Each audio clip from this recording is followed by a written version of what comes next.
நான் படிச்சது எல்லாமே கவர்மெண்ட் ஸ்கூல் மேம். எனக்கு என்ஜினியரிங் படிக்கணும்னு தான் ஆசை. ஆனா அவ்வளவு அப்பாவால அமௌண்ட் பே பண்ணிலாம் என்ஜினியரிங் படிக்க வைக்க முடியாதுன்னு சொல்லிட்டாங்க. அதுக்கப்புறம் தான் என்னோட ஸ்கூல் சீனியர்ஸ் சொன்னாங்க. ஏன்னா 22லயே இந்த புதுமை பெண் ஸ்கீம் வந்ததுனால இந்த மாதிரி நீ காலேஜ்க்கு போன அப்படின்னா உனக்கு மந்த்லி 1000 வரும் எல்லாம் சொல்றாங்க. இந்த 1000 ரூபாயில என்ன சேஞ்ச்? நான் சொன்னேன், நீங்க 1000 சின்ன அமௌண்ட்டா தான் பாக்குறீங்க. இந்த தொகை சிறு துளியா இருந்தாலும் இதனுடைய பயன் பெருவெள்ளமா தான் இருக்கு. ஃபர்ஸ்ட்லாம் பொம்பளை பிள்ளை படிக்கவே மாட்டாங்க, அதுக்கப்புறம் நிறைய உதவித்தொகை கொடுத்து படிக்க வந்துட்டாங்க.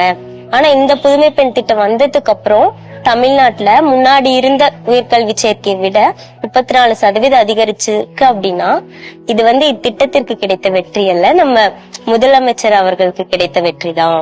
வருஷத்துக்கு 5 முதல் 6 லட்சம் மாணவிகள் பயனடைறாங்க மேம். குழந்தை திருமணம்லாம் கிராமத்து சைடுனாவே பண்ணிருவாங்க மேம். இப்ப எனக்கே அந்த சூழ்நிலையில இருந்துச்சு.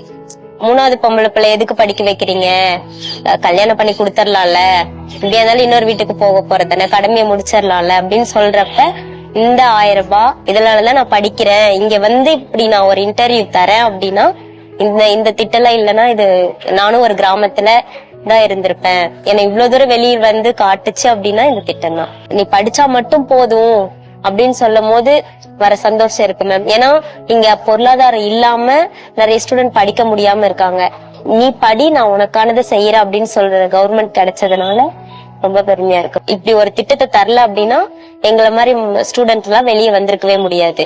எனக்கு வெப் டெவலப்பர் ஆகணும் தான் இது. அதுக்கான இது நான் படிச்சிட்டு இருக்கேன் சைட் பை. நான் சீக்கிரமா வேலைக்கு போயிடணும். எஜுகேஷன் கொடுத்துட்டா போதும், ஒரு பொண்ணால ஒரு சமூகத்தையே உருவாக்கிட முடியும் அப்படின்றத நினைச்சு நீங்க எங்களுக்கு தந்ததை கண்டிப்பா நாங்க ஒரு நல்ல சமூகத்தை உருவாக்குவோம். என்னை பெற்றவங்களுக்கு நான் எப்படி பெருமை சேர்க்கிறனோ அதே மாதிரி இந்த திட்டத்தை தந்த முதல்வர் அவர்களுக்கும் துணை முதல்வர் அவர்களுக்கும் நான் பெருமை சேர்க்கிறேன் அப்படின்னு சொல்லிக்கிறேன். நீங்கள் படிச்சு முன்னேறுகிற காரணத்தால நீங்கள் மட்டுமல்ல உங்கள் குடும்பமும் முன்னேற போகுது.